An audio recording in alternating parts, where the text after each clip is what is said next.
Oh my gosh, I hope things hang in there. She was singing. But luckily I'm not in like a crazy rock band where I have to scream. I'm a jazz singer. Seems good now. You know, if you're really chilled and laid back, you're like, oh yeah, she's so laid back. Giggity. I got 3 hours of sleep last night. But I'm glad it's working for you. Okay, yes? What was your favorite Robin and Chopper scene? Oh, favorite Robin and Chopper scene. Gosh, there's so many because, you know, I feel like they are truly connected, those two. And was it when again, I forgot my zip code the other day. I'm not kidding. I forgot my zip code. That's what's happening. I may forget my name sometimes. But when it's when she's being particularly mothering to him. It wasn't during the Davy Duck fights. Was it Skypea? Was it Skypea? Was it a filler after she joined? No, it wasn't a filler, but I remember them. It was a scene, and they're in the kitchen of the boat, like in the kitchen or in the dining hall. Oh. I think was it? What was that? Gosh, I wish I could just take you guys to all my panels and remember some of these things, 'cause wait. there's a lot of episodes, right? What? Isn't there like a filler arc or something after the What's that Foxy Pirates and where the Straw Hat crew lost their memories of who they were or something? Yes, where we lost our memories. Yes. Oh, yeah. Yes. Thank you. Yeah. Can't remember my zip code. Thank you. Ironically enough, losing memories. So. Yes. Nice. Nice, Juan. Nice. Around. I love this panel. It's fantastic. Yeah, but when she's particularly mothering to him, and I adore Brina. We're great friends. She sings harmonies on her albums. I sang for her wedding. I mean, we're tight, and so it just makes it all the extra more wonderful when you really feel that way about a person in real life that you just love them. You know, so that's a good question. Okay, I'll come back here. There were some hands over here. New questions. Yes, in the back. Who's your favorite villain? My favorite villain. I have to tell you, I love J. Michael Tatum as Inaru. Oh. I love him as Inaru. As far as like favorite villain, like the voice, I love his voice. It's buttery smooth. I love it. But obviously the villain I can't stand the most, that I just want to punch, is Spondo for what he did to me. Well, you're gonna see worse villains than him later on. Oh, I guarantee man. So you won't take it as personally. Okay, this is great. You're gonna see worse villains, but you won't take it as personally. That's good. Yeah, but oh my goodness, yeah, Spondon. And I love Chris Smith. He's such a great guy. Also a good friend that I've gotten to know on the convention circuit more. And he's just the sweetest, kindest man. But boy, he was great at being evil as Spondon, and just the torment and mocking Robin. Robin. Mocking her. And then when she's falling off the side of that cliff area they're at, and she's hanging onto their teeth. Yeah. Gosh, that's pretty incredible. That was another one of those, because One Piece. She can. She is so strong, she's hanging on with her teeth on the side of a cliff. Watching that made my mouth hurt. Right? Just, Right, and then he stomps on her. And she still doesn't like it. It's a freaking curb stomp. Literally. Jesus. I know, right? Even though this is a small role for you, what do you think of your character in Lupin the Third, the one we call Fujiko Mine? Oh, I thought it was mine. Lupin the Third, Fujiko Mine. I play Chicholina. Oh, it's hard to say. I know. Right, zip code. Chicholina, but oh, I love her. This character in Lupin the Third. Yeah, she is so elegant. She owns a casino.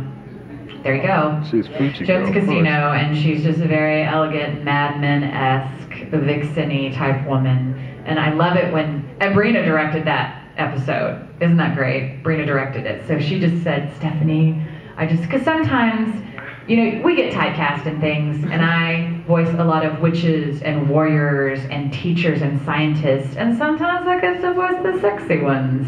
And I'm not gonna lie, I love it. And she just said, just go all in with it. You know, because some people are like when Mike was working with me on FMA, Brotherhood with Olivier, he's like, she's not sexy. I mean, she is, but she's not. Right? She certainly does not have to try. But she is tough as nails. Don't soften her.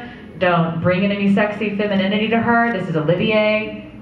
This, you know, it's the general. Come on. Like, all right. Briggs. So it was really nice to have this really feminine, gorgeous sexual character. I'm not gonna lie, it was so much fun. She was like, just don't even hold back, just go.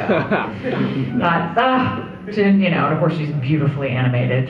Hello. And that was so fun. That was like chocolate. It was just decadent and sweet and fun. Wow. And she was fantastic. I wish she needs her own show. She does. Do what? UT's Chris Abbott. Oh. Season. Right, yeah. Like, Oh, I love beat him. you up. I love him. And I love throwing him around. Wow. That's my brother. She already beat up Sabbath in Soul Ray. Oh, that's right. So a couple of times. Salty Ray, FMA. What was that? I said Sabbath Kryptonite, Stephanie Young. Which is kind of like, which is the same thing as Kryptonite Sherman Lee. She's always beating him up. Right. I just love it that you said that. It just makes my night because I have such respect for him. He's such a powerhouse of a voice actor. Hello. And he's also a dear friend, so I love that. I'm your kryptonite. Oh. Brother. Two questions. One, did your pregnancy affect like your voice at all, and how so? And also, what was it like being Elfride in Moonface? Oh, nobody asked me about Moonface that much anymore. I'm so glad that you did. Oh gosh, wasn't she? That was another one of my early lead roles, directed by Colin Clinkenbeard, or Clinkenbeard Carroll, Elfride in Moonface. Another woman that I just totally fell in love with, you know, gorgeous vampire who's also mothering and sweet. Oh, love her. And that whole, you know, when people ask about some of the hardest moments that you've had to record emotionally, along with I Want to Live would be Elfride's monologue about her horrible childhood. All these horrible childhoods.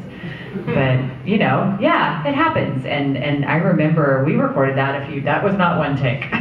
That was a few, and it was just really dark. But the other thing that's really interesting about the flirtiness and the joy and the playfulness that happens along with Elfride is I had just started dating my husband when I recorded that.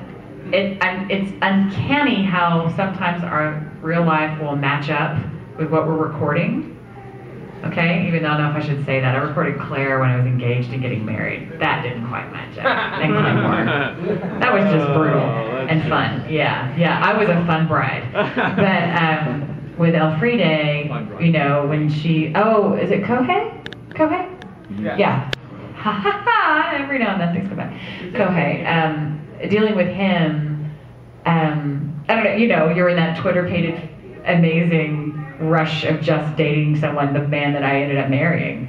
So I remember bringing that into part of that show, which was so exciting to be able to have the opportunity to do that. Maybe Claymore was good during wedding season because it can be very cathartic to just work stuff out and scream a lot. That can be healthy. As far as my voice with pregnancy, it's interesting. I had a commercial voiceover session about a week ago, and this is with a client that I've worked with for years. And I didn't think things were that different, but he said, you breathe differently now. He knows, you know, because you breathe differently, your voice is a little lower. I'm like, well, that's because I haven't slept 8 hours since December of 2013. So if you don't sleep, it's going to lower your voice. Fortunately for the, you know, I don't voice characters like Mommy Gabrielle, who's amazing. I have mine that are low, so it's okay. I'm fine. I'm not like, oh my gosh, how am I going to work? So frankly, I think it kind of enhances it, but it's interesting. He said, you're lower and you breathe differently. And I asked him how, and he said he couldn't describe it. And he said, you breathe differently now. So I know your body goes through a lot of changes when you have a child. Now, when I was actually pregnant, I recorded a lot. I recorded my album with my band while I was pregnant, so it was a little more challenging to sing and breathe. That's kind of obvious, obviously. It's kind of hard to breathe. And fortunately, the anime work that I did wasn't too intense and crazy. I would not wanted to have recorded certain things while pregnant. Because I can tell you right now, my son recognizes songs that we recorded when I was 5 months pregnant. Oh wow, that's awesome. Yes, and it is awesome. Mind-blowing, brought me to tears, but his favorite song that will stop him from crying in a car, which when I'm, you know, we drive in Texas, I'm from Dallas, Texas, we drive at least 30 minutes to get anywhere, right? It seems like it's awful, you're in the car all the time. So he was in the car, I had to drive about an hour, just just one of those moments where he could not be consoled. And I was driving the car, and I popped in our CD, and this song that I recorded, 5 Months Pregnant, will stop him in his tracks. And I tried other, I've experimented with my child. I've experimented with this, right? And tried different musicians, singers that sound like I do, kind of, and just try to see if that would do it. No, but this song stops it. And one night in the nursery, he was just crying when I was trying to get him, and he's not really that big of a crier. He's not. They do cry from time to time, right? They do. And I was trying to get him to sleep, and he was crying, and I thought, maybe I should actually sing the song. I recorded it, but I didn't think about singing it live. The simplest things you don't always think of. And I started singing it, and he was crying and crying, and then I started singing, he goes,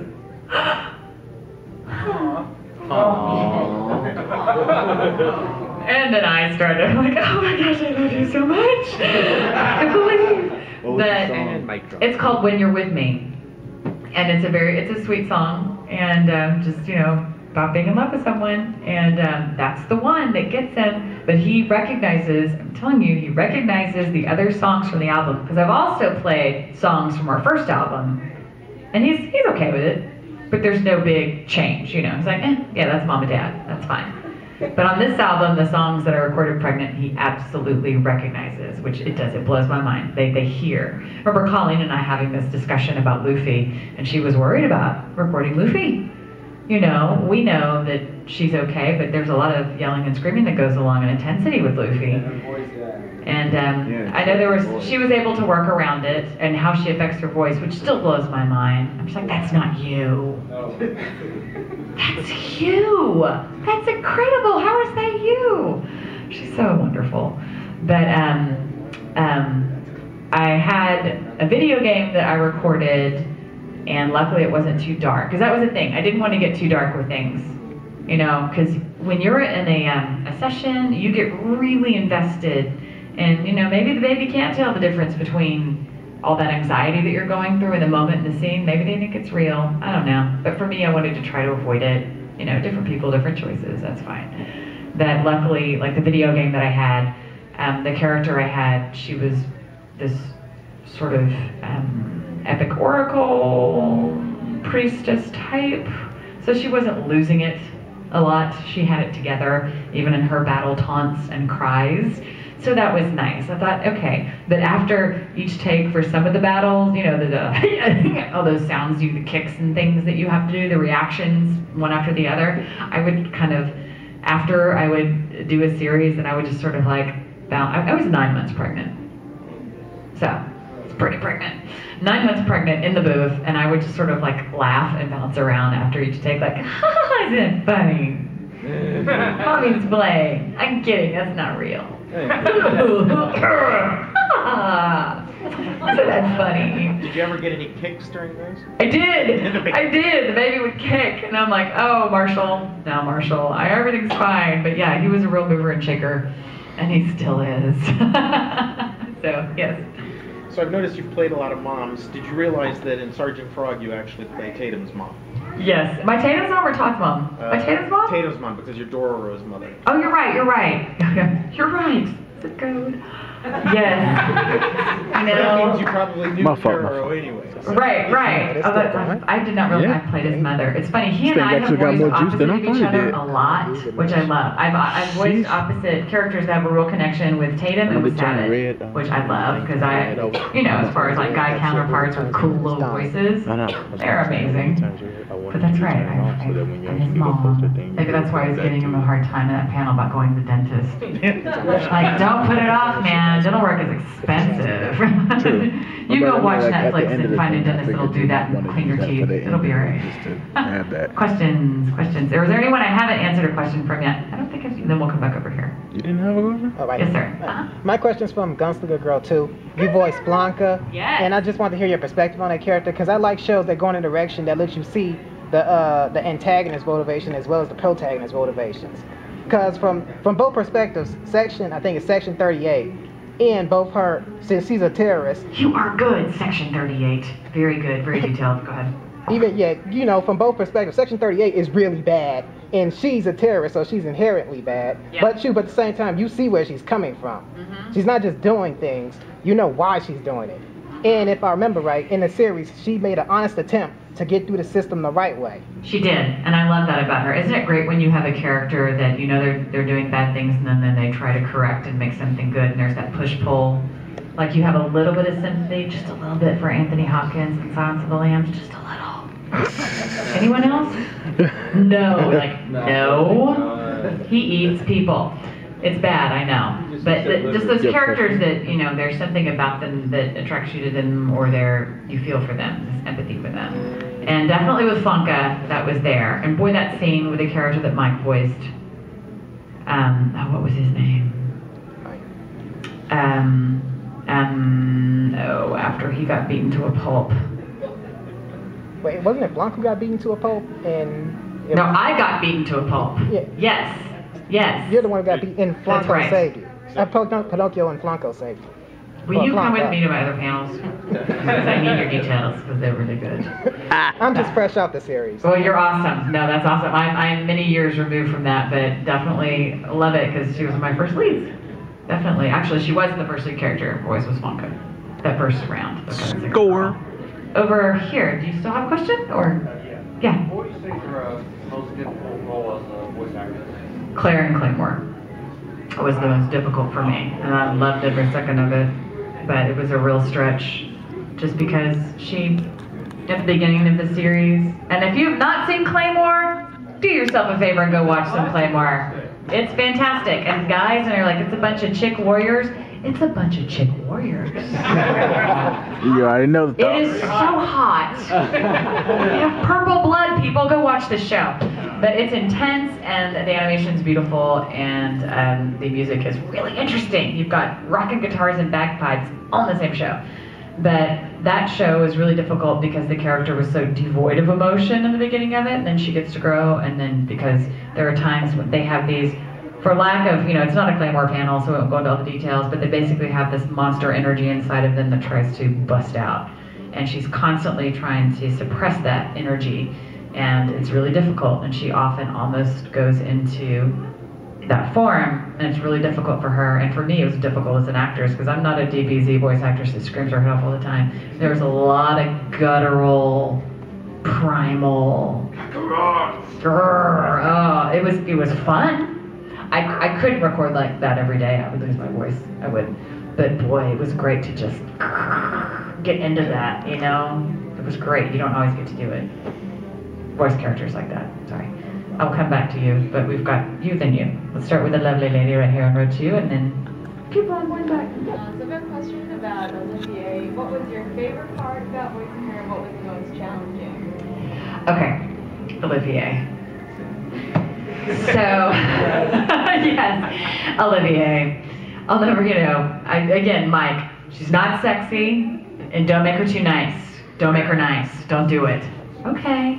We'd have a few, each session in the beginning, when you're getting to know a character and create the voice, and we listened to the Japanese intent. We really focused on what they did in the intonation with the Japanese voice actors, so we didn't stray from that. Some properties, like a Desert Punk, Junko, we have fun and we play, we do our own thing. But with Brotherhood,